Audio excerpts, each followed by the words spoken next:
நம்ம நிறைய women police பாக்குறோம். ஆனா உங்கள எத்தனை பேர் தெரியும் இந்தியாலே ஃபர்ஸ்ட் டைம் போலீஸ்க்கு வந்து விமன் போலீஸ் இருக்கணும் அப்படி இந்தியாலே ஃபர்ஸ்ட் இன்ட்ரோடியூஸ் பண்ணது நம்முடைய தமிழ்நாடு அறிமுகப்படுத்தியவர் டாக்டர் கலைஞர் அவர்கள்.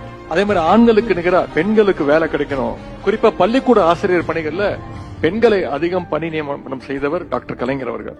அது தொடக்கப்பள்ளி ஆசிரியர்கள் முழுவதுமாகவே பெண்கள் தான் இருக்கணும் அப்படின்ற சட்டத்தை கொண்டு வந்து அதை செயல்படுத்தியவர் டாக்டர் கலைஞர் அவர்கள். இன்னைக்கு கிராமப்புற பொருளாதாரத்துடைய முதுகெலும்பா இருக்கக்கூடிய மகளிர் சுய குழுக்களை உருவாக்குறவரும் டாக்டர் கலைஞர் அவர்கள் தான். பெண் சிசு கொலைங்கிற கொடுமை இன்னைக்கு சுத்தமா ஒழிக்கப்பட்டிருக்கு.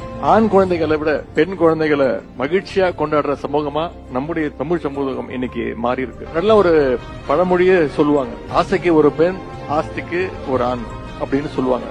அது செல்லமா வளர்க்கறதுக்கு பெண் குழந்தையும் தன்னுடைய சொத்தெல்லாம் எழுதி வைக்கிறதுக்கு ஆண் குழந்தை அப்படின்ற ஒரு பழமொழி இருந்துச்சு. முத்தமிழர் கலைஞர் அவர்கள் தான் கிட்டத்தட்ட 25 வருஷத்துக்கு முன்னாடியே இந்தியாவிலேயே முதன் முறையா ஒரு சட்டம் போட்டாரு. அது என்னன்னா, குடும்ப சொத்துல பெண்களுக்கு சம உரிமை உண்டு அப்படின்னு சட்டம் போட்டார்.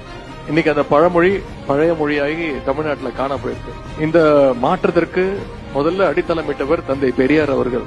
அதை செயல்படுத்தி காட்டியவர் பேரறிஞர் அண்ணா அவர்கள். அதை தொடர்ந்து செய்தவர் டாக்டர் கலைஞர் அவர்கள்.